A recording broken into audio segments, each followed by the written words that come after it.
Ngayong araw, hihimayin natin ang malagim na kaso na nagpapakita sa isang nakakapangilabot na katotohanan. Kapag ang isang tao ay nagkaroon ng kriminal na pag-iisip, maging ang sarili niyang mahal sa buhay ay maaari nilang maging biktima. Nagsimula ang lahat nang ang isang babae at ang kanyang asawa ay lumabas para magmaneho. Gayunpaman, habang nasa daan, nagkaroon sila ng pagtatalo na nagtulak sa babae na galit na bumaba ng sasakyan at maglaho ng walang bakas. Pagkaraan ng 2 araw, iniulat ng asawang lalaki ang pagkawala nito sa lokal na istasyon ng pulisya sa pag-asang matutulungan siya ng mga otoridad na mahanap ang kanyang asawa. Ngunit habang umuusad ang investigasyon, napagtanto agad ng mga pulis na ang kaso ay mas komplikado kaysa sa inilarawan ng lalaki. Naganap ang insidente sa Chiba Prefecture, Japan. Ang pangunahing tauhan sa kwentong ito ay si Yatani Maiko na isinilang noong 1988. Siya ay isang matalino at masiglang babae. Pagkatapos graduate sa Tokyo Women's University noong 2010, ang 22 years old na si Maiko ay nagsimulang magtrabaho sa CH Industrial Bank sa Kashiwa City. Sa panahon ng kanyang pagtatrabaho sa bangko, nakilala niya si Yatani Takahito, isang lalaki na mas matanda sa kanya ng 6 na taon. Habang nagtatrabaho ng magkasama, lubos na inaalagaan ni Takahito si Maiko. At sa paglipas ng panahon, nahulog sila sa isa't isa. Noong February 2012, ikinasal ang dalawa. Nanirahan sila sa distrito ng Nanbashi sa Kashiwa City upang simulan ang isang bagong kabanata ng kanilang buhay ng magkasama. Pagkatapos ng 5 taon ng kasal, nanganak si Maiko ng isang sanggol na babae. Upang mas maalagaan ang kanilang anak, nagpasya siyang iwan ang kanyang trabaho sa bangko at naging isang stay-at-home mom. Sa mga sumunod na taon, tila mas naging matamis pa ang kanilang relasyon. Paminsan-minsan ay nagbabahagi si Maiko ng mga pang-araw-araw na sandali sa Facebook.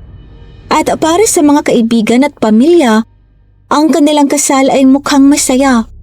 Ngunit ganoon nga ba talaga ang sitwasyon? Bakit biglang naglaho si Maiko nang walang paliwanag? At ano nga ba ang eksaktong nangyari sa nakamamatay na araw na iyon? Ngayon, ibalik natin ang oras sa March 6, 2018. Martes noon nang ang isang tila balisang lalaki ay pumasok sa Kashiwa City Police Station sa Chiba Prefecture. Ang kanyang pangalan ay Yatani Takahito, isang 36 years old na empleyado sa isang lokal na bangko. Sinabi niya sa pulisya na ang kanyang asawa na si Maiko ay nawala 2 araw na ang nakalilipas. Hinanap na ito kahit saan, ngunit hindi niya ito matagpuan. Kaya humihingi na siya ngayon ng tulong sa pulisya. Matapos marinig ang kanyang ulat, hiniling sa kanya ng pulisya na magbigay ng detalyadong salaysay kung paano nawala si Maiko. Ipinaliwanag ni Takahito na 2 araw ang nakalipas, siya at ang kanyang asawa ay nagmaneho upang bisitahin ang kanilang pamangkin sa isang lungsod na 4 na milya ang layo mula sa Kashiwa. Pabalik na sana sila nang magkaroon sila ng kaunting pagtatalo na naging dahilan upang galit na bumaba si Maiko sa kotse at naglakad patungo sa isang malapit na convenience store. Noong oras na iyon, ipinagpalagay lang ni Takahito na bibili lang si Maiko ng anuman para magpalamig ng ulo at babalik din agad. Naghintay siya sa kotse ng 1 oras, ngunit hindi na ito bumalik. Sa pag-aakalang pumunta ito sa isang lugar para kumalma, nagpasya siyang magmaneho pa uwi ng mag-isa upang maiwasan ang higit pang tensyon sa kanilang relasyon. 2 araw na ang nakalipas at hindi lamang hindi nakabalik si Maiko, kundi hindi rin siya makontak ni Takahito sa kabila ng pagsubok sa lahat ng paraan. Sa pag-aalala na baka na aksidente ito, pumunta siya sa pulisya upang iulat ang pagkawala ng asawa. Binanggit din niya na ang kanilang 1 taong gulang na anak na babae ay naghihintay sa kanyang ina sa bahay at labis na umaasa na matatagpuan ng pulisya si Maiko sa lalong madaling panahon. Matapos marinig ang ulat ng asawa, agad na naglunsad ng imbestigasyon ng pulisya. Maaga kinaumagahan, pumunta sila sa convenience store na inilarawan ng asawa upang mangalap ng impormasyon. Ipinakita nila ang larawan ni Maiko sa mga empleyado ng tindahan at nagtanong kung nakita ba nila itong namili doon noong March 4. Gayunpaman, bawat empleyado ay nagpahayag na hindi nila ito nakita sa tindahan sa araw na iyon. Upang mas ma-verify ang kinaroroonan ni Maiko, kinolekta ng pulisya ang mga surveillance footage mula sa convenience store at sa mga nakapaligid na kalye.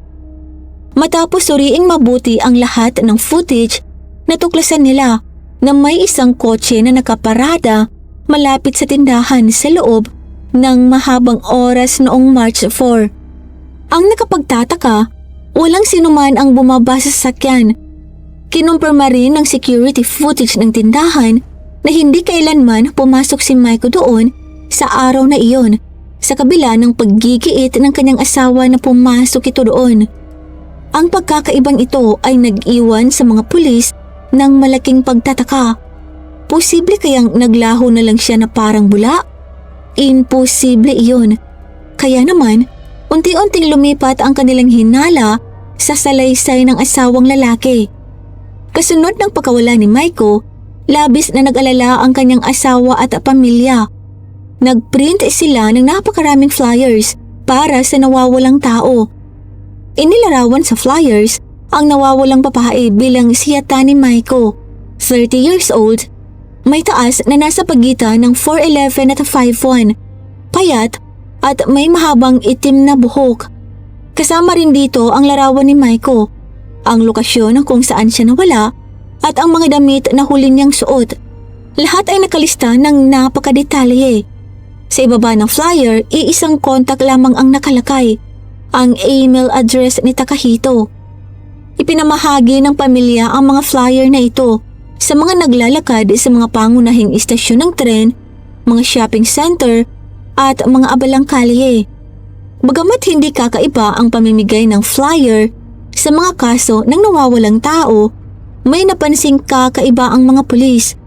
Karaniwan, kapag ang isang pagkawala ay iniulat sa pulisya, ang mga numero ng telepono ng mga miyembro ng pamilya at ng mga otoridad ay isinasama sa flyer upang mas madali para sa publiko na magbigay ng mga impormasyon. Gayunpaman, ang flyer na ito ay walang ganoong impormasyon, kundi ang email address lamang ng asawa. Ito ay lalo pang nagpatindi ng hinala kay Takahito.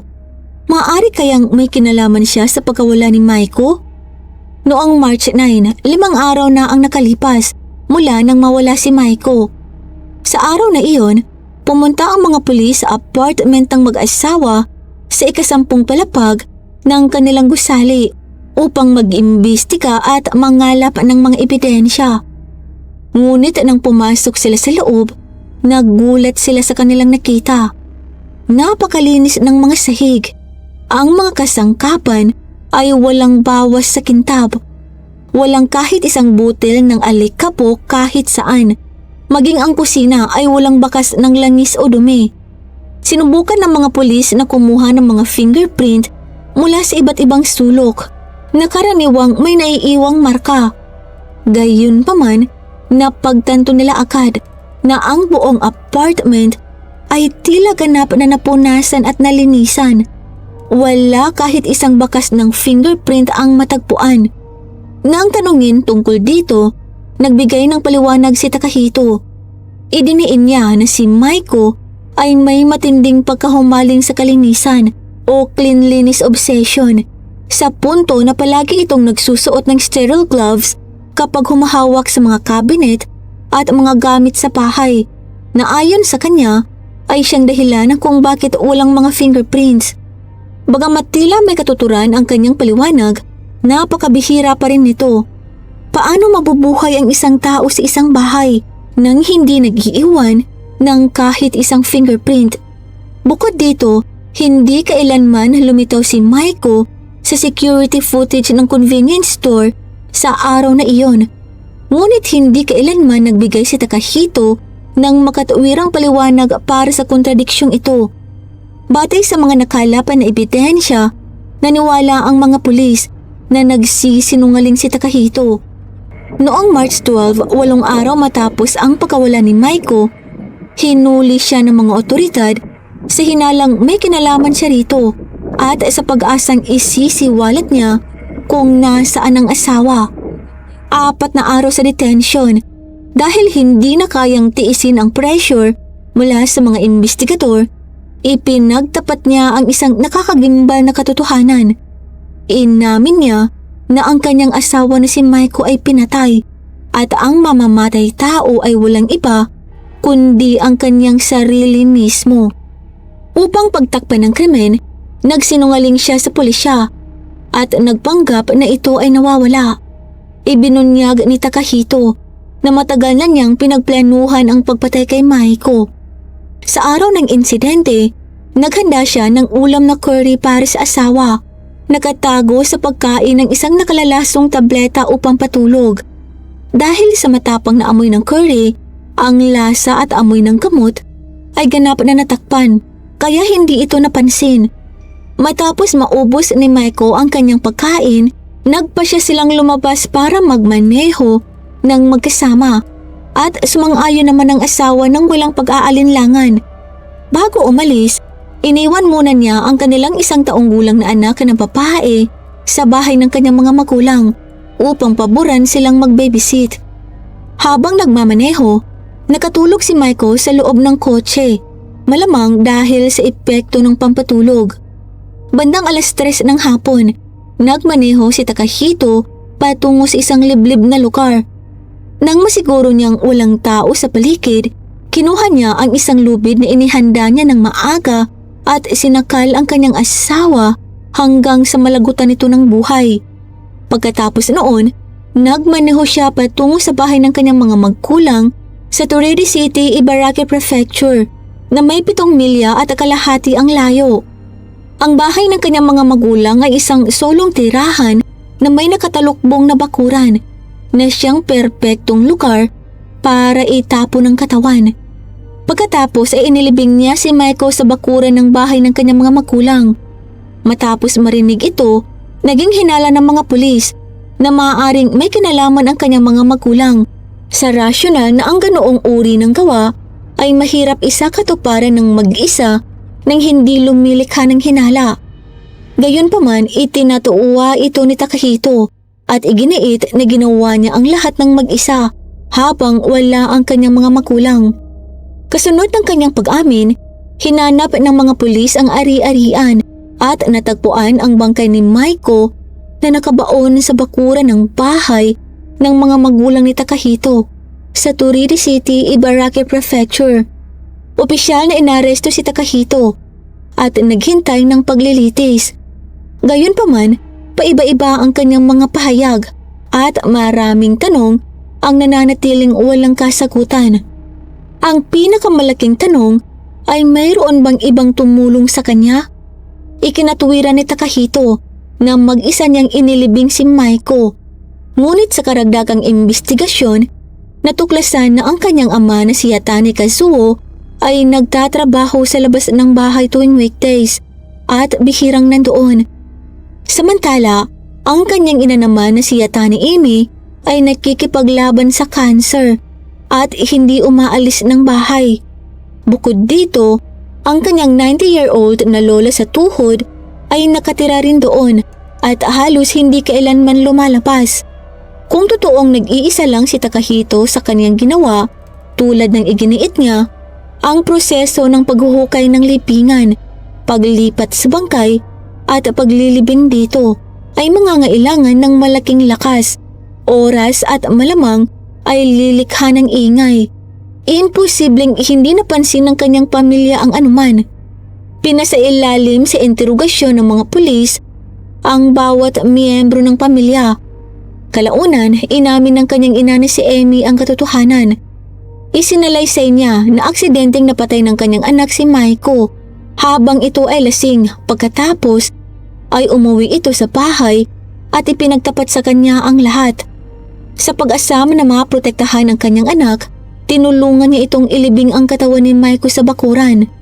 Sa mas malalim na pagsusuri sa kanilang mga record ng komunikasyon, lumabas ang isang nakapapahalang pag-uusap ni Takahito at ng kanyang ina sa internet, kung saan pinag-uusapan nila ang pagkahanda ng mga pampatulog at ang pangangailangan ng kapaong. Nang iharap sa hindi matatanggihang mga ebidensya, hindi na naitago ni Amy ang kanilang lihim. Sa wakas ay ipinagtapat niya ang buong katotohanan. Matapos isilang ang kanilang anak na babae noong 2017, nagkaroon si Maiko ng matinding pagkahumaling sa kalinisan o cleanliness obsession. Ang kondisyong ito ang nagtulak sa kanya na paulit-ulit gawin ng ilang bagay, tulad ng walang humpay na paghuhugas ng kanyang mga kamay. Kahit kapupunas o kahuhugas lang niya ng isang bagay, patuloy pa rin niya itong kukuskusin ng walang kontrol sa mahabang oras. Habang lumalala ang obsesyon ni Maiko, nagpatupad siya ng mahigpit na mga panuntunan sa kalinisan para sa kanyang asawa na si Takahito. Inobliga niya itong magsuot ng sapatos sa loob ng bahay, gumamit ng disposable gloves kapag humahawak sa mga muebles, at magsuot ng tradisyonal na kasuotan kapag lumalabas ng bahay. Pag-uwi sa bahay, kailangan niyang hubarin agad ang kanyang mga damit, ilagay ang kanyang bag, telepono at iba pang personal na gamit sa mga plastic bag, at huwag na huwag itong bubuksan sa loob ng kanilang tahanan.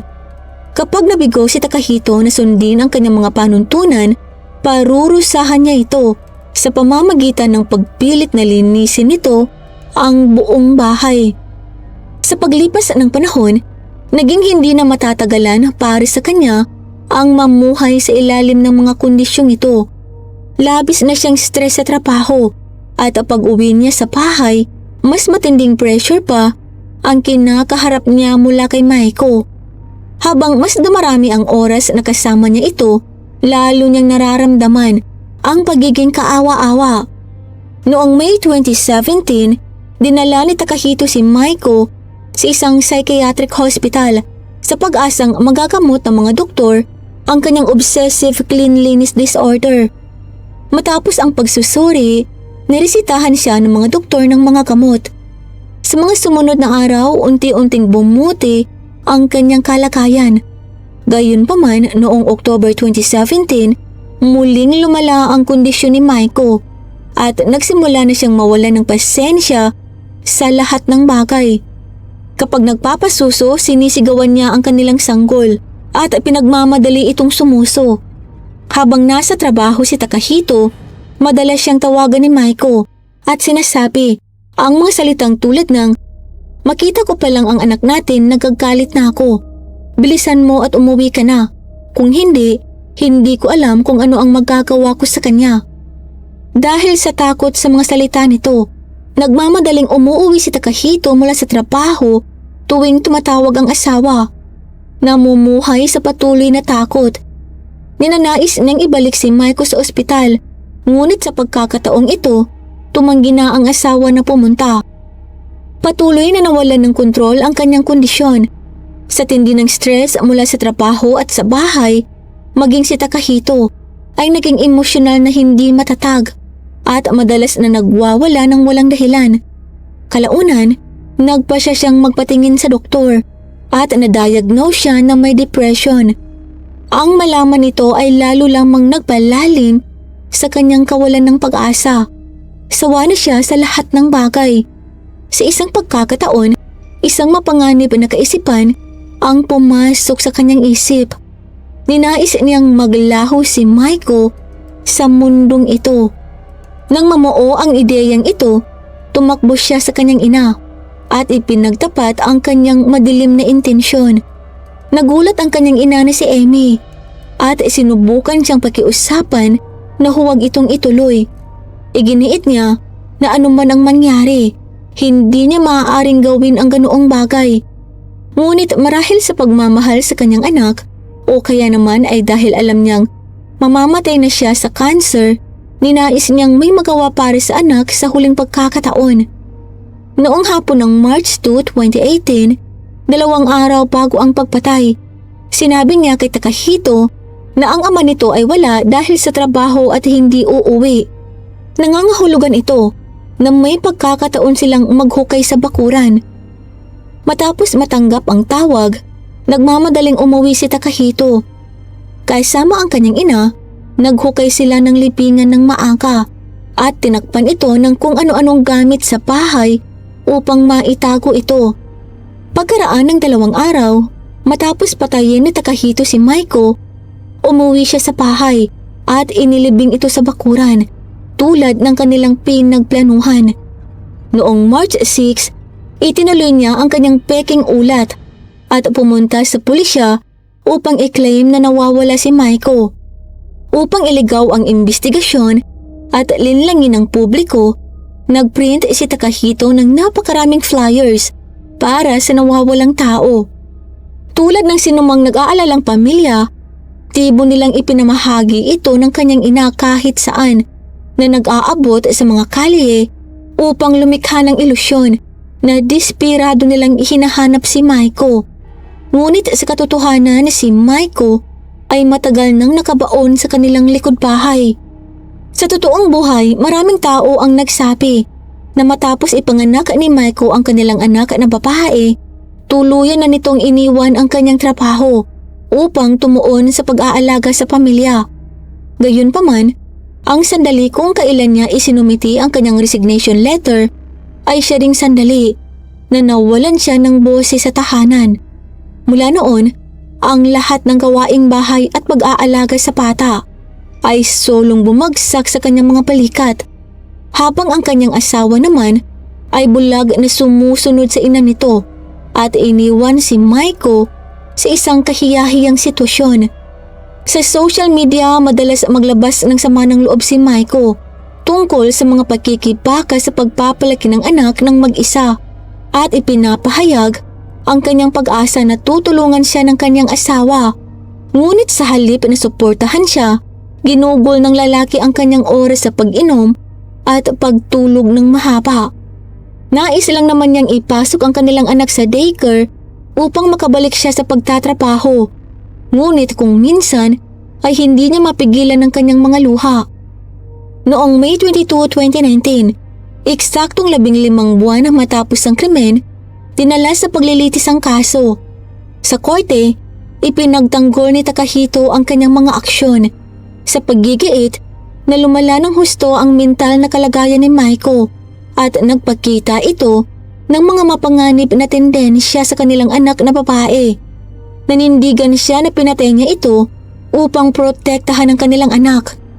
Nagpresenta ang kanyang abogado ng isang medikal na sertipiko na nagsasaad na si Takahito ay nagdurusa sa isang sakit sa pag-iisip at ikinatuwiran ang kanyang mga ginawa ay maaaring hindi na niya kontrolado. Dahil dito, humiling sila ng kaukulang pagbabawas sa parusa. Gayunpaman, mariing tinutulan ng prosekusyon ang pahayag na ito. Ipinunto nila na walang konkretong ebidensya na nanganib ang buhay ng kanilang anak dahil kay Maiko. Bukod dito, kahit na may mga alitan sa pamilya, marami namang mapayapang solusyon. Ngunit sadyang pinagplanuhan ni Takahito ang isang pagpatay. Ikinatuwiran ng prosekusyon na nakita niya ang pagpatay sa kanyang asawa bilang isang makatuwirang paraan upang palayain ang kanyang sarili mula sa responsibilidad at mamuhay ng komportable na nagpapakita ng kawalan ng pagpapahalaga sa buhay ng tao. Noong June 15, 2019, ibinaba ng korte ang huling hatol nito. Hinatulan si Takahito ng pagkakasala sa sadyang pagpatay o intentional homicide at sinentensyahan ng 15 taong pagkakakulong. Ang kanyang ina naman ay nakatanggap ng 7 taong sentensya sa pagkakakulong dahil sa pagtulong at pag-apoy o aiding and abetting sa krimen. Sa pamamagitan nito nakamit ang katarungan. Matapos mabunyag ang kaso, labis na nagulat ang mga kasamahan sa trabaho ni Takahito. Minsan na siyang naging isang sumisikat na bituin sa bangko, kilala sa kanyang pagiging makalang at propesyonal. Ngunit ngayon ay isa na siyang nahatulang mamamatay tao. Ang kahihiyan ay hindi maisip. Naalala ng mga dating katrabaho na si Michael lamang ang nag-iisang nag-aalaga sa kanilang anak. Ngayon, nawalan na ng ina ang batang anak at dahil nasa kulungan ang kanyang ama at lola, naiwan siyang walang pamilya. Ito lamang po para sa araw na ito. Maraming salamat po sa pagsubaybay. At para po sa early access sa ating mga upcoming videos, join po kayo sa ating Crimes in Tagalog Stories Fam. Nasa description po sa ibaba ang link. Ito lamang po para sa araw na ito. Magkita po tayo sa susunod na kwento. At sa muli, mag-ingat po tayong lahat. Paalam!